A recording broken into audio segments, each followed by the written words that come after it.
సైదాబాద్లో చదువుతున్నాడు. నాదర్గురులో కూడా వీళ్ళకి MVSR ఇంకొక బ్రాంచ్ ఉంది. ఈ 2 బ్రాంచ్లు కూడా ఒకటే కరెస్పాండెంట్కి సంబంధించినటువంటివి. ఇక్కడ చదువుతున్న ఈ బాబుని May 31 వరకు హాలిడేస్ ఉన్నాయి. అయినప్పటికీ కూడా హాలిడేస్ ఉన్నప్పటికీ కూడా కాలేజ్ వాళ్ళు ఇంటర్న్షిప్ అని చెప్పేసి న్యూ అడ్మిషన్స్కి వీళ్ళని మనం ఏ విధంగానైతే చేపలకు ఎరవేసి పడతామో ఆ విధంగా ఇంటర్న్షిప్ ఉందని చెప్పేసి పబ్లిసిటీ కోసం పిల్లలందరినీ పిలిపించుకొని ఈ 2 బ్రాంచ్లకు సంబంధించి ఒకటే దగ్గర ఇంటర్న్షిప్ పెట్టి వాట్సాప్ గ్రూపులు క్రియేట్ చేసి పిల్లలందరినీ పిలిపించడం జరిగింది. ఆ వాట్సాప్ గ్రూప్లో మన అంకం రాహుల్ ఏం చేసినంటే అందులోనే తనకి 3 సంవత్సరాలుగా ఉన్నటువంటి ఒక అమ్మాయికి ఈ అబ్బాయి నువ్వు నాకు అందులో నుంచి నెంబర్ తీసుకొని నువ్వు నాకు తెలుసు, మన ఇద్దరం ఒకటే గ్రూపు, మనం చాలాసార్లు కూడా బస్సులో ట్రావెల్ చేసినామని చాటింగ్ చేసిండు. ఆ చాటింగ్ మొత్తం కూడా నేను చూసినాను. ఎక్కడ కూడా అమ్మాయిని అవమానపరిస్తట్టు, ఆ అమ్మాయిని ఎక్కడ కూడా అబ్బాయి ఇబ్బంది పెట్టినట్టు ఆ చాటింగ్లో ఎక్కడ లేదు. జస్ట్ తెలుసని పరిచయాలు మాత్రమే మాట్లాడుకున్నారు. ఆ అమ్మాయి ఈ యొక్క చాటింగ్ని తీసుకెళ్ళి ఆ అమ్మాయి యొక్క బాయ్ ఫ్రెండ్ అని సిద్ధార్థ్ అనే అబ్బాయికి చూపించడం వల్ల ఆ అబ్బాయి సిద్ధార్థ్ అంకం రాహుల్ని మానసికంగా వేధించడము, ఫోన్లు చేయడము, ఒక గ్రూప్ కాల్ కాన్ఫరెన్సులు చేయడము May 23 నుంచి స్టార్ట్ చేశారు. May 23 నుంచి స్టార్ట్ చేస్తే అబ్బాయి 24th 25th అసలు కాలేజ్కి వెళ్ళలేదు, హాస్టల్లోనే ఉన్నాడు. ప్రైవేట్ హాస్టల్లో ఉంటాడు కాబట్టి హాస్టల్లోనే ఉన్నాడు. ఎందుకు నన్ను ఇంతగా వేధిస్తున్నారు, సరే చూద్దామని వాళ్ళ ఫ్రెండ్స్కి చెప్తే వాళ్ళ ఫ్రెండ్స్ ఉండి అరే మరి ఇంటర్న్షిప్ మిస్ అవుతున్నావు కదా, మార్క్స్ తగ్గుతాయి అంటే 26th రోజు మళ్ళీ కాలేజ్కి వెళ్ళడం జరిగింది. వెళ్ళినప్పటికి కూడా కాలేజ్లో అతన్ని ఒక 4 గంటల పాటు మిగతా ఫ్రెండ్స్, ఈ సిద్ధార్థ యొక్క ఫ్రెండ్స్ బాగా మానసికంగా వేధిస్తే తట్టుకోలేక అమ్మో ఫిజికల్గా నేను ఎక్కడ కనిపించినా నన్ను వేధిస్తున్నారు చెప్పేసి ఆ అబ్బాయి ఏం చేసిందంటే 26th May రోజు భయపడి అతని హాస్టల్కి వెళ్లకుండా వాళ్ళ ఫ్రెండ్స్ యొక్క హాస్టల్కి వెళ్ళడం జరిగింది. వెళ్తే వాళ్ళ ఫ్రెండ్స్ ఏం సలహా ఇచ్చారంటే నువ్వు ఫిజికల్గా ఎక్కడ అంటే నువ్వు ఎక్కడ మనిషి కనబడ్డా వాళ్ళు నిన్ను వదులుతలేరు కాబట్టి ఎందుకైనా మంచిది ఇంటికి వెళ్ళని సలహా ఇస్తే 27th రోజు మార్నింగ్ 8:15కి కాచిగూడ రైల్వే స్టేషన్కి వచ్చిండు. కాచిగూడ రైల్వే స్టేషన్కి వస్తే వీళ్ళు అదే అదనుగా చూసుకొని ఆ అబ్బాయిని వెంటాడి అక్కడికి మళ్ళీ కాల్ చేసి ఆగాగు అని చెప్పేసి ఆ అబ్బాయిని ఆపి అక్కడి నుంచి పూర్తి స్థాయిలో రాహుల్ని వాళ్ళ కంట్రోల్లోకి తీసుకున్నారు. అక్కడి నుంచి రాహుల్ ర్యాపిడో బుక్ చేసుకొని చెప్పల బజార్ వచ్చిండు. చెప్పల బజార్కి వచ్చిన తర్వాత 12 గంటల 15 వరకు అదే ఏరియాలో అతన్ని వాళ్ళ సమక్షంలోనే ఉంచుకున్న తర్వాత వాళ్ళు ఇచ్చినటువంటి గైడెన్స్ ప్రకారమే అబ్బాయి నెక్స్ట్ సికింద్రాబాద్ రైల్వే స్టేషన్కి వచ్చి అక్కడి నుంచి ఫోన్ స్విచ్ ఆఫ్ చేసిన తర్వాత ఒకసారి 7:09 మళ్ళీ వాళ్ళు కన్ఫర్మ్ చేసుకున్నారు వస్తుండా లేదా అని. శబరి ఎక్స్ప్రెస్ ఎక్కిండు. 9:43 సింగరాయకొండ వరకు వెళ్ళినట్టున్నాడు. ఇదంతా మన గెస్, ఎందుకంటే బాడీ అక్కడే ఉంది కాబట్టి.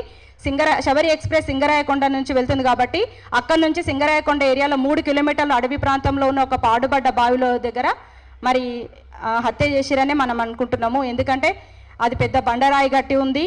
ఆ అబ్బాయిని ఎటువంటి ఆధారం లేకుండా సెల్ ఫోన్ లేదు, పర్సు లేదు, చెప్పలు లేవు, ఓన్లీ ఉన్న బట్టలతోటే. మళ్ళీ మొహము చేతులు మొత్తం కూడా ఫింగర్ ప్రింట్స్ ఎక్కడైనా కలెక్ట్ చేస్తారేమో అని చేతులు కాల్చివేయడం జరిగింది.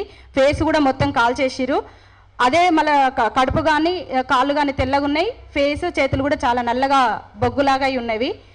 గుర్తుపట్టకుట్ట ఒక బండరాయి గట్టి ఆ బావిలో వేయడం జరిగింది. ఇది అంకం రాహుల్ యొక్క మరణం అనేది ఇట్లా ఒక హత్యని కేవలం ఒక అమ్మాయితోటి చాటింగ్ చేసిరు. అక్కడ ఈ కాన్ఫరెన్స్ కాల్స్లో నేను విన్నటువంటి కాన్ఫరెన్స్ కాల్స్ ఆల్రెడీ యూట్యూబ్లో కూడా ఉన్నవి ఏంటంటే ఆ అబ్బాయిలు క్లియర్గా మెన్షన్ చేసిరు ఏమనంటే నీ ఫ్యామిలీ అత్యంత పేద కుటుంబము, నీకు పెద్ద ఫ్యామిలీ బ్యాక్గ్రౌండ్ లేదు, రాజకీయంగా పలుకుబడి లేదు, నీ దగ్గర డబ్బులు లేవు, నిన్ను చంపినా దిక్కు లేదు, నిన్నేం చంపము, ఇంకొకరినైతే మేము లేపేస్తాము అని ఖచ్చితంగా నువ్వు అంటే ఇంత సారీ చెప్పినా కూడా వాళ్ళు యాక్సెప్ట్ చేయరు. అరే నేను చేయలేదు కదా, చిన్న మెసేజ్లకు నేను సారీ చెప్తున్నా కదా, నేను ఎందుకు మీ దగ్గరకు వచ్చి కలవాలంటే కూడా ఆ పిల్లలు అసలు యాక్సెప్ట్ చేయకుండా కలవాలని ఎంత అంటే దగ్గర అది MP3లో ఉన్నదాన్ని MP4లో ఎడిట్ చేసిన దాంట్లోనే చాలా వేధించి అబ్బాయిని రప్పించుకోవడం జరిగింది. వాళ్ళు కాలేజ్లో 4 hours సారీ చెప్పినా వినలేదు, కాన్ఫరెన్స్ కాల్స్లో చెప్పినా కూడా వాళ్ళు వినకుండా అబ్బాయిని ఫాలోఅప్ చేసి డబ్బుందన్న దురహంకారంతోటో లేకపోతే పలుకుబడిందనో ఆ పిల్లలు అత్యంత క్రూరంగా మన రాహుల్ని అంతం చేసిరు. ఇదేంటంటే పూర్తి స్థాయిలో దీనికి సెంటర్ పాయింట్ కాలేజ్ వాళ్ళు అసలు హాలిడేస్లో కాలేజ్ పెట్టదు. 4 hours కాలేజ్లో అంత దారుణంగా జరుగుతున్నప్పుడు నేను కాలేజ్ కూడా వెళ్ళడం జరిగింది. కాలేజ్ వాళ్ళు అసలు రెస్పాన్స్ ఇవ్వలేదు, మమ్మల్ని లోపలికి రానివ్వలేదు. అన్ని సీసీ కెమెరాలు ఉన్నాయి కదా, ఇన్ని సీసీ కెమెరాలలో మీరు చూసినప్పుడు ఇమీడియట్గా పోలీసు వాళ్ళని పిలిపిస్తే వాళ్ళు బెదిరించి పిల్లల్ని ఎక్కడ వాళ్ళని అక్కడ పంపిస్తుండే కదా, ఇంత పెద్ద కాకుండే కదా, ఇది చిన్న ఇష్యూ కదా అని ఎంత చెప్పినా కూడా కాలేజ్ వాళ్ళు ఇదంతా మాకు అనవసరం, ఇవన్నీ కామన్. గతంలో మన మాతృశ్రీ ఇంజనీరింగ్ కాలేజ్లో 4 అబ్బాయిలు టీ స్టాల్ దగ్గర ఒక అబ్బాయిని అత్యంత క్రూరంగా పొడిచి చంపిరట ఆ కాలేజ్లో. అది 1 year కూడా కావట్లేదు. దానికి కూడా వాళ్ళు ఎటువంటి రెస్పాన్స్ ఇవ్వలేదట. అక్కడ ఆ కాలేజ్ యొక్క హిస్టరీ మొత్తము అట్లనే ఉంది. కాలేజ్లో మేము వెళ్ళినప్పుడు జూనియర్స్ కూర్చుంటున్నారు, సీనియర్స్ చాలా ర్యాష్గా వెళ్ళిపోతున్నారు. జూనియర్స్ ఏం చెప్తున్నారంటే, అక్క మీరు ఎట్లా వచ్చారు కదా ఎంత దూరము, ఇక్కడ బాగా ర్యాగింగ్ అవుతుంది, కొంచెం మీరు అప్పుడప్పుడు వచ్చిపోండి అక్క అని మమ్మల్ని వాళ్ళు రిక్వెస్ట్ చేస్తున్నారు. అంటే అసలు కాలేజ్లో ఏమవుతుంది, అంత కాలేజ్లో ఇప్పుడు కమిటీస్ ఉంటాయి. ఇప్పుడు మేము చదువుకోలేదా, క్యాంపస్ అట్లాంటి దాంట్లో కూడా స్టూడెంట్ యూనియన్స్ ఉంటాయి, ఒకటి యాంటీ ర్యాగింగ్ కమిటీ ఉంటుంది. అవన్నీ ఉన్నాయా లేవా, అవి ఉంటేవి పని చేస్తున్నాయా లేవా, అవన్నీ సక్రమంగా పని చేసి ఉంటే ఈరోజు ఇట్లాంటి పరిస్థితి వచ్చేది కాదు కదా. ఇవన్నీ కామన్ అంటే అది కామన్ ఎట్లా అవుతుంది, విద్యార్థులకు రక్షణ ఎక్కడున్నది. ఇంత సెంటర్ పాయింట్ అయిన కాలేజ్ ఇప్పటి వరకు ఒక కేసు పెట్టలేదు, పేరెంట్స్ని పలకరించలేదు, మద్దతు ఇవ్వలేదు. మేము కాలేజ్కి వెళ్ళి పిల్లలందరూ కూడా మాకు మద్దతు చెప్పి మేము మీటింగ్ పెడితే అసలు ప్రిన్సిపల్ రాలేదు. ఎక్కడ వెళ్ళినారు సార్ అంటే మేము మీటింగ్కి వెళ్ళినామన్నారు. సిఐ గారు, సైదాబాద్ సిఐ గారిని అడిగితే మాకు కేసేజ్ పెట్టలే ఇప్పటి వరకు, మా పోలీస్ స్టేషన్కి ఈ కాలేజ్ వాళ్ళు రాలేదు అని చెప్పేసి వాళ్ళ ముందరనే చెప్పారు, కాలేజ్ వాళ్ళ ముందరనే చెప్పారు. వాళ్ళు ఏమన్నారంటే ఈ నిన్న మండే కాక బిఫోర్ మండే మేము మిమ్మల్ని పిలిపిస్తాము, పేరెంట్స్ని మాట్లాడతామని చెప్పారు. పిలిపించలేదు, మాట్లాడలేదు. మేము ఫోన్ చేసినా కాలేజ్ వాళ్ళు ఇప్పటివరకు కూడా మాకు రెస్పాన్స్ ఇస్తలేరు. వాళ్ళు ఏమంటున్నారంటే ఇదంతా కామన్, ఇంత చిన్న మా దగ్గర ఎంతో వేల మంది చదువుకుంటారు పోతారు, ఈ చనిపోయిన దానికి మేమేం చేస్తాము, అవన్నీ మేము పట్టించుకోము, మా ప్రైవేట్ ఇన్స్టిట్యూషన్స్ ఓన్లీ ఫీజులు క్లాసులు అంతే ఉంటుంది, మమ్మల్ని ఈ విషయాలకు లాగొద్దు అని చెప్తున్నారు. అంటే ఇక్కడ విద్యార్థులకు రక్షణ ఇచ్చేది ఎవరు? అసలు ఒక కాలేజ్లో వాళ్ళు ఫీజు పర్టికులర్సు, స్టాఫ్ యొక్క డీటెయిల్స్, వాళ్ళ క్వాలిఫికేషన్స్, భద్రతకు సంబంధించినటువంటి ఏ విధమైన చర్యలు తీసుకుంటున్నారు, యాంటీ ర్యాగింగ్ కమిటీస్ ఏమున్నాయి, స్టూడెంట్ కమిటీస్, దాని యొక్క పేరెంట్స్ కమిటీ ఏముంది, ఇవన్నీ కూడా మనకు బోర్డు పైన లిస్ట్ అవుట్ చేయాలి. అవేవి కూడా కాలేజ్లో లేవు. నేను ప్రత్యక్షంగా చూసిన, నేను ఒక ప్రిన్సిపల్ కాబట్టి నేను అడిగిన వాళ్ళని ఇవన్నీ మీరు మెన్షన్ చేయాలి కదా. మీ యొక్క సీసీ కెమెరా ఫుటేజ్ ఏది, మీ కాలేజ్లో సీసీ కెమెరాలు అబ్జర్వ్ చేయడానికి మనకు ఒక టీచర్ ఉంటారు, కంప్యూటర్ టీచర్. ఆ టీచర్ ఏం చెప్తున్నారని అతన్ని పిలిస్తే ఆ రూమ్ మొత్తం కూడా ఎంటీగా ఉంది. అవన్నీ మేము చూడమంటే మరి ఎందుకు పెట్టుకున్నారు ఇవన్నీ? అవన్నీ కాలేజ్లో సీసీ కెమెరాలు ఉండి సూపర్విజన్ లేకుండా ఉన్న వాటిని పెట్టడం ఎందుకు అని చెప్పేసి కూడా మేము ప్రశ్నించడం జరిగింది. వాళ్ళు ఇంకొక తప్పుడు సమాచారం ఏమి ఇచ్చారంటే, మాకు ప్రిన్సిపల్ మేము వెళ్ళిన రోజు, అబ్బాయి ఇట్లా చనిపోయిన తెలియగానే కాలేజ్కి వెళ్ళిన రోజు అక్కడ పేరెంట్స్ ఉన్నారు, ఆ అమ్మాయి వాళ్ళ పేరెంట్స్ ఉన్నారు, ఆ చంపినటువంటి అబ్బాయిలకు సంబంధించిన పేరెంట్స్ ఉన్నారు. అంటే అప్పటికే వాళ్ళకి అంతా తెలుసు. మీరు ఒక మెసేజ్ కానీ, కాలేజ్ నుంచి ఒక మెసేజ్ కానీ, ఫోన్ కాల్ కానీ పేరెంట్స్కి ఎందుకు చేయలేదంటే, ఇది కామన్ ఇష్యూ కదా, మేము అందుకే చేయలే అని చెప్పారు. ఎందుకు మళ్ళీ వాళ్ళు ఇచ్చిన తప్పుడు సమాచారం ఏంటంటే, కాచిగూడ సిఐ గారు, పోలీస్ వాళ్ళు, పేరెంట్స్, అబ్బాయి వాళ్ళ పేరెంట్స్, అమ్మాయి వాళ్ళ పేరెంట్స్, సిద్ధార్థ యొక్క పేరెంట్స్, వాళ్ళ ఫ్రెండ్స్ పేరెంట్స్ అందరినీ కూడా కూర్చొని వాళ్ళంతా మాట్లాడుకుంటున్నారన్న తప్పుడు సమాచారం ఇచ్చారు. ఈ విషయాన్ని మేము సైదాబాద్ సిఐ గారి ముందర కూడా నిలదీయడం జరిగింది. తప్పుడు సమాచారం ఎందుకు ఇచ్చారంటే, వీళ్ళు కాలేజ్కి వచ్చి ఊక బెదిరిస్తున్నారని చెప్పేసి ఇచ్చినామని చెప్తున్నారు. అంటే పూర్తి స్థాయిలో సెంటర్ పాయింట్ అనేటువంటి కాలేజ్ నిర్లక్ష్యంగా ఉండడమే కాకుండా కాలేజ్ యొక్క ప్రిన్సిపల్ వైఖరి కూడా అంత కరెక్ట్గా లేదు. కాబట్టి ఇట్లాంటి ఉదంతాలు జరిగిన వాళ్ళు అంత నెగ్లెక్ట్గా సమాధానం చెప్తున్నారు. ఈ విధంగా కాలేజ్ వాళ్ళు నిర్లక్ష్యం చేసి అంకం రాహుల్ యొక్క మరణానికి కారణమయ్యారని నేను అంటాను. ఎందుకంటే మన కాలేజ్లో కనుక యాంటీ ర్యాగింగ్ టీమ్స్ కానీ, సూపర్విజన్ కానీ వాళ్ళ దృష్టికి వచ్చినప్పుడు ఇమ్మీడియట్గా అంతా వాళ్ళతో కాకపోతే పోలీసు వాళ్ళ హెల్ప్ తీసుకోవాల్సింది. పోలీసు వాళ్ళు చూసుకుంటారు కదా, ఇట్లా మా కాలేజ్లో పిల్లలు ఇట్లా గొడవ చేస్తున్నారంటే పేరెంట్స్ని పిలిపించినా అయిపోతుండే కదా, అది లేదు. మళ్ళీ ఇంకా ఇక్కడ అశ్రిత్ అనే అమ్మాయి ఎవరైతే అన్నిటికీ సూత్రధారి ఉన్నదో, ఆ అమ్మాయి అసలు ఫోన్ లిఫ్ట్ చేయక మెసేజ్కి రెస్పాన్స్ ఇవ్వకుండా అయిపోయేది. అమ్మాయి రెస్పాన్స్ ఇవ్వడం ఎందుకు? ఏ సంబంధం లేని తల్లిదండ్రులకు కానీ, తన తల్లిదండ్రులకు కానీ, పోనీ రాహుల్ యొక్క తల్లిదండ్రులకు కానీ, లేదంటే తన ఫ్రెండ్స్ కానీ ఎవరికైనా చెప్పేది ఉండే. అదంతా కాకుండా ఎవడో సంబంధం లేని బాయ్ ఫ్రెండ్ అని వాడికి చెప్పుడు, వాడిని ఎంకరేజ్ చేసుడు, ఏం చెప్పకుండా ఈ అబ్బాయి పైన తప్పుడు సమాచారం ఇచ్చి ఈరోజు చనిపోవడానికి కారణమైన అమ్మాయి కూడా, అమ్మాయిది కూడా చాలా తప్పే కదా. అసలు అమ్మాయినే సెంటర్ కదా. ఇట్లా ఈ విధంగా ఎవరైనా కూడా ప్రాణాలే కదా. ఇప్పుడు పేదోడైతే ప్రాణం కాదా? ఇంత దురహంకారంగా అబ్బాయిని చంపేయడానికి, ఇవన్నీ కూడా ఇన్ని రోజుల నుంచి వ్యవస్థ మొత్తం స్తంభించడానికి, మన విద్యార్థుల యొక్క భద్రత అనేది లేదు అని చెప్పడానికి, ఇవన్నీ అడుగున నిర్లక్ష్యము, అహంకారము, చులకన, మనుషుల ఎమోషన్స్కి వాల్యూ లేకపోవడము, ఇవన్నీ కూడా విలువలు పతనమవడం వల్లనే ఇట్లాంటి పునరావృతం అవుతున్నాయి. కాబట్టి విద్యార్థులకు రక్షణ కావాలని, ఖచ్చితంగా ఒక విద్యార్థుల రక్షణ చట్టం ఉంటేనే ఇట్లాంటివి ఏవి కావని నేను అనుకుంటున్నాను.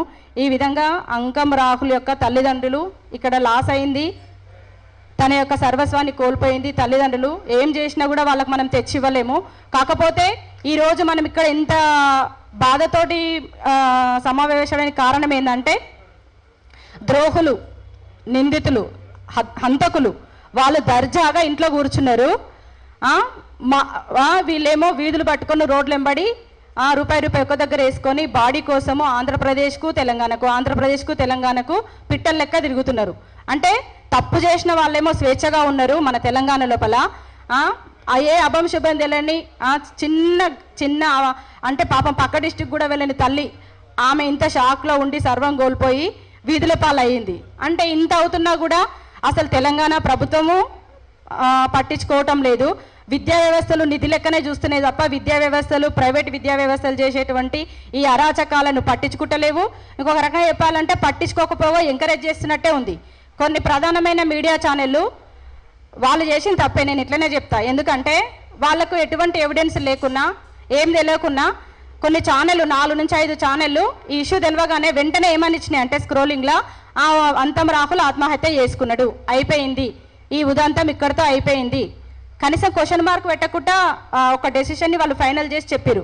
అట్లా చెప్పడం చాలా తప్పు. మీడియా మీద, ప్రధాన మీడియా, అందరిని అంటలేను నేను, ఎవరైతే అట్లా చెప్పారో ప్రధాన మీడియా మీద పబ్లిక్ నమ్మకం కోల్పోతారండి. నిజాలే ఉండాలి. మనము సమాజం లోపల నీతి, న్యాయం, ధర్మంతో ఇవి నడుస్తాయి. మనము గుడ్డిగా ఉన్నోనికి మద్దతు ఇస్తే ఏం నడవవు. ఎంత ఉన్నోడైనా కూడా పునాదులు అనేవి నీతి, న్యాయం, ధర్మము వీటిపైననే ఆధారపడి ఉంటుంది. ఇవి లేకపోతే ఇంతమంది ఇక్కడ ఎవరు కూర్చోరు, ఇంతమంది మద్దతు ఇవ్వడానికి ఎవరు రారు. ఈ క్రమం లోపల అక్కడ ప్రధానమైన ఘట్టం ఏంటంటే మన చిరంజీవి సార్ గారు, ఇప్పుడు సురేష్ సార్ గారు ఎంత పోరాడి కృషి చేస్తున్నప్పటికీ కూడా మన చిరంజీవి సార్ గారికి చాలా రుణపడి ఉంటారు పేరెంట్స్. ఎందుకంటే ఈ విషయం తెలిసిన వెంటనే సార్ ఇమ్మీడియట్గా మన ఆఫీస్కి వచ్చి కలవడం జరిగింది. నెక్స్ట్ రోజు తన యొక్క చదువుకున్నటువంటి చదువులకు ఉన్నత విలువలు కలిగిన వ్యక్తి కాబట్టి తన లెవెల్ లోపల అందరూ డీజీలను కానీ అడిషనల్ డీజీపీని కలిసి మహేష్ కుమార్ సార్తో మాట్లాడిండు. తర్వాత జేడీపీ మన ఆనంద్ గారిని, సిపి ఆనంద్ గారిని కలిసి మొత్తము తను జరిగిన ఉదంతాన్ని మొత్తము ఒక 40 నిమిషాల పాటు వివరించి తన నుంచి మద్దతు తీసుకోవడానికి, ఈ కేసులో కొంచెం మాకు ఆశలు చిగురించడానికి మొత్తం చిరంజీవి సారే చేసిరండి. సార్కి పేరెంట్స్ కానీ అందరం కానీ రుణపడి ఉంటాం. ఎందుకంటే తను విలువలు గల వ్యక్తి కాబట్టి ఇది చేసిండని నేను అనుకుంటాను. తర్వాత కూడా ఉన్నారు, అందరూ సహాయం చేస్తున్నారు. ఇంకొకటి ఏంటంటే ఇక్కడ ఈ క్రమం లోపల ఎక్కువగా ప్రజాప్రతినిధులు అయ్యండి సిగ్గులేదు వాళ్ళకు. నాకైతే వాళ్ళకు చీవురు ఎత్తురు కూడా ఏం లేదు. అసలు వాళ్ళు అన్నం తింటున్నారో గడ్డి తింటున్నారో నాకు అర్థమైతే లేదు. వాళ్ళ డిస్టిక్లా, వాళ్ళ కోరుట్ల మండలంలో దగ్గర ఒక 5,000 మంది తల్లులు, కూలీనాలు చేసే తల్లులు వచ్చి రోడ్ల మీదకి వచ్చి మా పిల్లోడు ఎక్కడ పోయిండు, మేము హైదరాబాద్ ఎట్లా పంపాలని ఉంటుంటే అక్కడ ఉన్న ప్రజాప్రతినిధులు కల్వకుట్ల సంజయ్ కానీ, ధర్మపురపు అరవింద్ కానీ, పొన్నం ప్రభాకర్ సార్ కానీ, అక్కడ ఇంకా మంచి వాళ్ళు ఉన్నారు, మన శ్రీధర్ బాబు సార్ కానీ, అడ్లూరి లక్ష్మణ్ అన్న కానీ ఎవరు రాలేదు. ఎందుకు రారు? మీరు ఓట్లేసేటప్పుడు వచ్చి అడుగుంటారు కదా. మరి ఇప్పుడు మేము కనిపిస్తలేమా? మా పిల్లలే ప్రాణాలు కావా? పోలీస్ వ్యవస్థ కూడా అసలు ఏం చేయలేదు, సైలెంట్గా గమ్మున వాళ్ళు మేము పొలిమేర దాటమన్నట్టుగా ఉన్నారు. మన బీసీ బిడ్డలై ఉన్నటువంటి మంత్రులు మన కొండా సురేఖక్క కానీ, సీతక్క కానీ ఏం చేస్తున్నట్టు మరి ఎవరు పట్టించుకుంటారక్క? మీరు పట్టించుకోకపోతే ఆడోళ్ళ బాధ ఆడోళ్ళకి అర్థం కాకపోతే ఎవరు అడుగుతారక్క? వీళ్ళందరివి అడుగున, నేను చెప్పొద్దు అంతమంది పెద్దల ముందు, కానీ అడుగున ప్రజాప్రతినిధుల నిర్లక్ష్యము వాళ్లకు బాడీ దొరకకుండా ఉండడానికి కారణమైంది. పోలీస్ వాళ్ళు కనుక ఎంబడే రెస్పాండ్ అయ్యి ఉంటే ఈరోజు బాడీ కోసం తల్లిదండ్రులు ఇంత ఆవేదన పడేవాళ్ళు కాదు. కాబట్టి ఇంత చిన్నదాన్ని ఈ కేసులో ఇన్వాల్వ్ అయితే ఇంత నిర్లక్ష్యం ఉందని నాకు తెలుస్తున్నది. మరి సామాన్యుని పరిస్థితి ఏంది? వాళ్ళ నాన్న కొంచెం చదువుకుండు కాబట్టి ఇక్కడ హైదరాబాద్లో ఉన్న మనల్ని అప్రోచ్ అయ్యి ఈ విధంగా చేసుకున్నాడు. ఇక్కడ పోలీస్ వాళ్ళు ఏం చేసిరంటే సింపుల్గా వాళ్ళన్ని కాన్ఫరెన్స్ కాల్ విని ఎంటర్టైన్మెంట్ చేసిరు తప్పితే వాళ్ళు ఎందుకు మరి సీరియస్ తీసుకోలే. అసలు ఇక్కడ ప్రధానమైన లోపము వాళ్ళు దుర్మార్గులు చేస్తే పోలీస్ వాళ్ళు చాలా నిర్లక్ష్యం చేశారు. కాచిగూడ అక్కడ 7:09 ఆ అబ్బాయి ఏం మాట్లాడారు అనేది పోలీసు వాళ్ళు విన్నారు. విన్నప్పుడు అరే ఇంత దుర్మార్గం జరిగింది కదా అని ఈ ఇన్ఫర్మేషన్ని ఆంధ్ర పోలీసులకు చెప్పి సమన్వయం చేసుకొని కోఆర్డినేషన్ చేసుకుంటే వాళ్ళకు బాడీ ఇమ్మీడియట్గా వాళ్ళు 4th రోజుకు భూమిలో పాతి పెట్టడం జరిగింది. 4th రోజు పాతి పెట్టే వాళ్ళు కాదు కదా. అంటే వీళ్ళు ఏం చేశారంటే అక్కడ అయింది కదా, ఆ జ్యుడిషియల్ కిందికి వస్తుంది కదా, మేమెందుకు పట్టించుకోవాలి, ఇది పెద్ద ఇష్యూ అవుతుంది, తలకాయ నొప్పి, ఈ మీడియా ఇదంతా మేం బ్లేమ్ అవుతామని సింపుల్గా ఉన్నారు. ఇంకొకటి ఏంటంటే నేను అబ్జర్వ్ చేసింది, కాచిగూడ సిఐ గారి దగ్గరికి వెళ్ళి మాట్లాడినప్పుడు ఆడపిల్ల కదా అని అన్నాడు. ఆడపిల్ల అయితే అంటే నేరం చేసినప్పుడు శిక్షార్హులు కాదా? ఆడోళ్ళకి ఏమైనా ఎగ్జామ్షన్ ఉందా? నేను అడుగుతున్నా. ఆడపిల్ల అయితే ఆమె ఏం చేసింది ఏమన్నా చిన్న తప్ప? ఆమె ఎవరికి చెప్పాలి? ఆమెకి ఇబ్బంది అయినప్పుడు ఫస్ట్ మాట్లాడొద్దు. ఎవరికి చెప్పాలి? వాళ్ళ పేరెంట్స్కి చెప్పాలి, లేదంటే రాహుల్ వాళ్ళ పేరెంట్స్కి చెప్పాలి, లేదంటే ప్రిన్సిపల్కి కంప్లైంట్ ఇవ్వాలి, టీచర్స్కి చెప్పాలి, ఫ్రెండ్స్కి చెప్పాలి. ఇవన్నీ చేయకుండా ఆమె బాయ్ ఫ్రెండ్కి చెప్పడము, వాళ్ళ ఫ్రెండ్స్కి చెప్పడము, ఆ అబ్బాయిని వేధిస్తున్నప్పుడు ఆమె ఎందుకు కంట్రోల్ చేయలేకపోయింది? ఆమెను ప్రొటెక్ట్ చేస్తున్నాడు. వీళ్ళు స్టూడెంట్స్ కదా, వాళ్ళు స్టూడెంట్స్ అయినప్పుడు అంకం రాహుల్ స్టూడెంట్ కదా, అబ్బాయిది ప్రాణం కదా. ఒక బీడీలు కట్టుకుంటే 100 నుంచి 250 సంపాదిస్తాను తల్లి అంటుంది. అట్లా ఎన్ని బీడీలు కట్టుకుంటే ఆమె ఆ పిల్లల్ని నా స్కూల్లో చదివించవచ్చు? 20 సంవత్సరాల కొడుకుని తయారు చేయడానికి ఆమె ఎన్ని బీడీలు కట్టొచ్చు? అంటే వాళ్ళ జీవితానికి మనం ఇచ్చే విలువ ఇదేనా? అంటే తెలంగాణ లోపల సామాన్యమైన ప్రజలకు అసలు రక్షణ లేదు, భద్రత లేదు, న్యాయం లేదు, ధర్మం లేదా? మరి ఏమున్నది? ఎవరు డబ్బులు ఉంటే వాళ్ళు రాజకీయంగా ఎదుగుతున్నారు. మరి ఎవరు పదవులలో ఉంటున్నారు? అసలు తెలంగాణకు సంబంధం లేని వ్యక్తులు రాజకీయాలలో ఉంటున్నారు. తెలంగాణ ఉద్యమంలో లేని మంత్రులు అవుతున్నారు, సీఎంలు అవుతున్నారు. కష్టపడ్డోళ్ళము రోడ్ల మీద తిరిగిన వాళ్ళమేమో విధుల పాలు అవుతున్నాము. మన బీసీ ఎస్సీ ఎస్సీల లోపల యూనిటీ లేకపోవడము, చైతన్యం లేకపోవడం వల్ల మనం ఏం కోల్పోతున్నామో మీకు అర్థమవుతుందా? 35 రోజులు ఇప్పటికీ చనిపోయిన శవాన్ని తెచ్చుకోలేని దీన పరిస్థితుల్లో సామాన్య ప్రజలం తెలంగాణలో ఉన్నాము. మరి ఎవరి కోసం ఉన్నాయి ఈ ప్రభుత్వాలు? ఎన్ని రోజులు మనం వాళ్ళని ఇంకా చేతులు చాపుదాము? ఒక 10% ఉన్న జనాభా మన మీద ఉండి మనల్ని ఏమంటారు ఒక గొర్రెల లెక్క తయారు చేస్తున్నాయి. ఇప్పటికైనా కూడా కొంచెం అందరం మనము సోయి తెచ్చుకొని యూనిటీగా ఉండి మనల్ని లీడ్ చేసినటువంటి నాయకులు కూడా ఈగోకి పోకుండా ఒకరు చేసేటువంటి కార్యక్రమాలకు ఇంకొకరు మద్దతు ఇచ్చుకుంటా ముందుకు వెళ్తే బాగుంటుందని నేను అనుకుంటున్నాను. ఎందుకంటే మనం చేసేవి చిన్న తప్పులను మనం అనుకుంటాం, కానీ వాటి వల్ల మనం సమాజంలో ఉన్నాం కాబట్టి ఎఫెక్ట్ పెద్ద ఎత్తున పడుతున్నది. మీడియా ఛానళ్ళు కూడా ఇక్కడ మీడియా ఛానళ్ళని ఎందుకు అంటున్నానంటే మీరు కనుక కరెక్ట్ రిపోర్ట్ ఇచ్చి ఉంటే ఇప్పటి వరకలా మన ప్రభుత్వం కూడా కొంచెం కదిలేది. అట్లా అంటే అందరినీ కాదు, ఏవైతే ప్రధాన మీడియా ఛానల్ ఇచ్చినాయో వాటికి తెలుసు, అన్నిటికీ ప్రూఫ్ ఉంది. అవి అట్లా ఇచ్చేది లేకుండే. ఎందుకంటే అక్కడ మీరు కొట్టే కొరడా దెబ్బ అనేది పేదోళ్ళు కొడితే ఏం అనలేడు. ఆ ఎఫెక్ట్ అనేది ఇంకా నెక్స్ట్ ఇట్లాంటి మన క్రైమ్ని ఎంకరేజ్ చేసినట్టు ఉంటుంది. కాబట్టి అట్లా మీరు చేసేది లేకుండే, చేయొద్దు కూడా. ఇంత ఉదంతం జరుగుతున్నప్పటికీ ఇన్ని రోజుల నుంచి ఈ యొక్క మొత్తం అంకం రాహుల్ యొక్క హత్యలో మొత్తం ఎంక్వైరీ చేసుకున్నది పేరెంట్స్, సపోర్ట్ చేసింది బీసీ రాజ్యాధికార సమితి, ఒక కొలిక్కి తెచ్చింది చిరంజీవి సారు. ఇక్కడ పోలీసులు చేసింది ఏం లేదు, ప్రభుత్వాలు చేసింది ఏం లేదు, ప్రజాప్రతినిధులు చేసింది ఏం లేదు.